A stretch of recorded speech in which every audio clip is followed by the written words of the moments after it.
Tax free গাড়ি নিয়ে লতিফ ভাই বলেছে যে আমি ট্যাক্স ফ্রি গাড়ি নিইনি, এটা সত্য কথা না।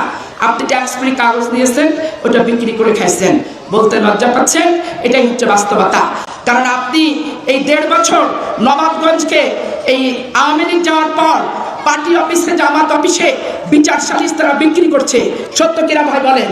বিচার সালিশ বিক্রি করছে, ভাইয়ে ভাইয়ে গন্ডগোল বাঁধাচ্ছে, গন্ডগোলের নামে থানায় যাচ্ছে, টাকা নিচ্ছে, উৎকোচ দিচ্ছে, এবং জামাতের অনেক নেতাদেরকে যে জমি দখল করাইছে, আর আওয়ামী লীগের দুলালকে জামাত অফিসে যেতে বাধ্য করছে।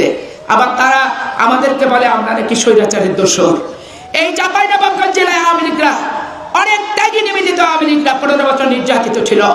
আমরাও জেল খেটেছি, তারাও জেল খেটেছে, আমরাও দীর্ঘ নিঃশ্বাস ফেলেছি, তারাও ফেলেছে।